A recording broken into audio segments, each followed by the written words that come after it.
નમસ્કાર. ચાલો આજે વાત કરીએ આંતરડાના સ્વાસ્થ્યની. આપણે બધાએ પ્રોબાયોટિક્સ અને પ્રીબાયોટિક્સ આ બે શબ્દો તો સાંભળ્યા જ હશે. નામ સાંભળવામાં લગભગ સરખા લાગે છે નહીં? પણ હકીકતમાં આ બંને બિલકુલ અલગ છે. તો આજે આપણે આ બંને વચ્ચેના સંબંધને અને રહસ્યને ઉકેલીશું અને એ પણ સમજીશું કે કેવી રીતે તેઓ એક ટીમ બનીને આપણા સ્વાસ્થ્ય માટે કામ કરે છે. તો સૌથી મોટો સવાલ એ જ છે કે આ બંને વચ્ચે આખરે ફરક શું છે. આજનો આપણો મુખ્ય હેતુ આ જ ગૂંચવણને દૂર કરવાનો છે, જેથી આંતરડાના સ્વાસ્થ્યની એકદમ સ્પષ્ટ અને સરળ સમજ મળી શકે. આ બંનેને સમજવાની સૌથી સહેલી રીત ખબર છે? બસ એમને એક ટીમ તરીકે કલ્પના કરો.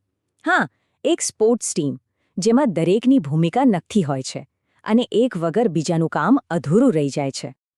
ચાલો આ ટીમના રૂપકને થોડું ઊંડાણમાં સમજીએ. એમ સમજો કે પ્રોબાયોટિક્સ એ આપણી ટીમના ખેલાડીઓ છે, એટલે કે જીવંત સારા બેક્ટેરિયા. તો પછી પ્રીબાયોટિક્સ શું છે? એ છે આ ખેલાડીઓ માટેનું બળતણ, એટલે કે એમનો ખોરાક. હવે વિચારો, બળતણ વગર ખેલાડીઓ સારું રમી શકે? બિલકુલ નહીં. અને જો મેદાનમાં ખેલાડીઓ જ ના હોય તો બળતણનો શું ફાયદો? બસ આ જ એમનો સંબંધ છે. તો ચાલો સૌથી પહેલા આપણી ટીમના સ્ટાર ખેલાડીઓને મળીએ. બરાબર. હવે આપણે ધ્યાન આપીશું પ્રોબાયોટિક્સ પર. તો પ્રોબાયોટિક્સ એટલે શું? એ નાના પણ એકદમ શક્તિશાળી જીવન સૈનિકો છે. જ્યારે આપણે તેમને યોગ્ય માત્રામાં લઈએ છીએ ત્યારે તેઓ સીધા આપણા શરીરમાં રહેલા સારા બેક્ટેરિયાની સેનામાં જોડાઈ જાય છે. એમની સંખ્યા વધારે છે અને આપણા આંતરડાના આખા વાતાવરણને એકદમ સ્વસ્થ અને સંતુલિત રાખે છે. તો આ ખેલાડીઓ મેદાન પર કરે છે શું? જુઓ, એમનું કામ ખાલી પાચન સુધારવાનું નથી. એનાથી ઘણું વધારે છે. તેઓ આંતરડામાં સારા બેક્ટેરિયાની વસ્તી વધારે છે, આપણી રોગપ્રતિકારક શક્તિને મજબૂત બનાવે છે અને એટલું જ નહીં, વિટામિન બી અને કે જેવા જરૂરી પોષક તત્વોનું ઉત્પાદન પણ કરે છે. ખરેખર આ તો ઓલરાઉન્ડર ખેલાડીઓ છે. હવે સવાલ એ છે કે આ ખેલાડીઓ મળશે ક્યાંથી? સૌથી પહેલું નામ તો દહીંનું જ આવે, જે સરળતાથી મળી રહે છે. પણ વાત અહીં પૂરી નથી થતી. કેફીર, જે દહીં કરતાં પણ વધુ પ્રકારના બેક્ટેરિયા ધરાવે છે, એ પણ એક ઉત્તમ વિકલ્પ છે. અને આપણી પરંપરાગત છાશને તો ભૂલી જ ન શકાય. આ ઉપરાંત સાવરક્રૂટ અને કિમચી જેવા આથોવાળા ખોરાક પણ પ્રોબાયોટિક્સના ભરપૂર સ્ત્રોત છે. અહીં એક વાત ખાસ યાદ રાખવા જેવી છે. આ ખેલાડીઓ જીવંત છે, એટલે વધુ પડતી ગરમી તેમને નષ્ટ કરી શકે છે. તો તેમનો પૂરેપૂરો લાભ લેવા માટે હંમેશા તેમને કાચા સ્વરૂપમાં અથવા તો ખૂબ જ ઓછી ગરમી સાથે લેવાનો પ્રયત્ન કરવો. સારું, ખેલાડીઓની વાત તો થઈ ગઈ. પણ કોઈપણ ટીમ એના બળતણ વગર કેટલું ચાલી શકે? એટલે જ હવે વાત કરવી જરૂરી છે એમના ખોરાકની. ચાલો હવે પ્રીબાયોટિક્સને સમજીએ. જુઓ, પ્રીબાયોટિક્સ જીવંત નથી હોતા. એ ખાસ પ્રકારનો ફાઇબર છે જે આપણું શરીર પચાવી શકતું નથી. તે સીધા આપણા મોટા આંતરડામાં પહોંચે છે અને ત્યાં તે આપણા સારા બેક્ટેરિયા એટલે કે પ્રોબાયોટિક્સ માટે એકદમ પરફેક્ટ ભોજન બની જાય છે. આનાથી એમને વૃદ્ધિ અને કામ કરવા માટે પ્રોત્સાહન મળે છે.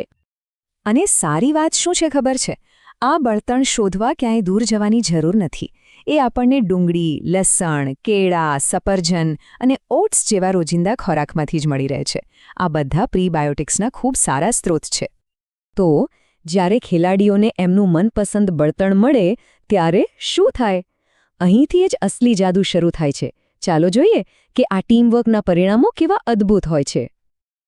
જરા 1 મિનિટ માટે આ આંકડા પર ધ્યાન આપજો. 70%. હા, આપણા શરીરની લગભગ 70% રોગપ્રતિકારક શક્તિ આંતરડામાં રહેલી છે.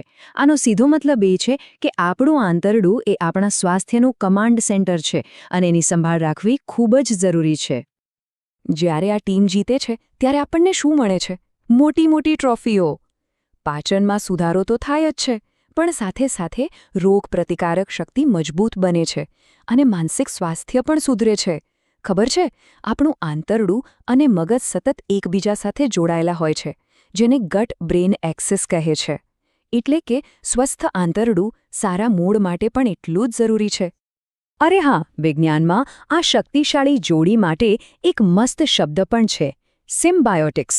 આ શબ્દ એવા સંયોજન માટે વપરાય છે જેમાં પ્રોબાયોટિક્સ અને પ્રીબાયોટિક્સ બંને હોય અને તેઓ સાથે મળીને એકબીજાની અસરકારકતાને અનેક ગણી વધારી દે. આ જ તો છે સાચું ટીમવર્ક. ઓકે, આટલી બધી માહિતી તો મળી ગઈ, પણ હવે આને આપણા રોજિંદા જીવનમાં ઉતારવી કઈ રીતે? ચાલો આપણી આંતરડાની ટીમને મજબૂત બનાવવા માટેની એક સરળ અને અસરકારક રણનીતિ પર નજર કરીએ. એક વિજેતા ટીમ બનાવવા માટે આ 4 સરળ નિયમો યાદ રાખી શકાય. પહેલું, ધીમે ધીમે શરૂઆત કરો. બીજું, ખોરાકમાં વિવિધતા રાખો. ત્રીજું, ખેલાડીઓ અને બળતણ બંનેનું સંતુલન જાળવો. અને ચોથું અને સૌથી શ્રેષ્ઠ, બંનેને એકસાથે ભેગા કરો. જેમ કે દહીં સાથે કેળા. આ એક પરફેક્ટ સિનબાયોટિક ભોજન છે. તો આજે આપણે પ્રોબાયોટિક્સ અને પ્રીબાયોટિક્સ વચ્ચેનો ફરક અને તેમના ટીમવર્કનું મહત્ત્વ સમજ્યા. હવે વિચાર એ કરવાનો છે કે આ નવી જાણકારી સાથે આપણા આંતરડાના સ્વાસ્થ્યની ટીમને મજબૂત કરવા માટે પહેલું કયું પગલું લઈ શકાય.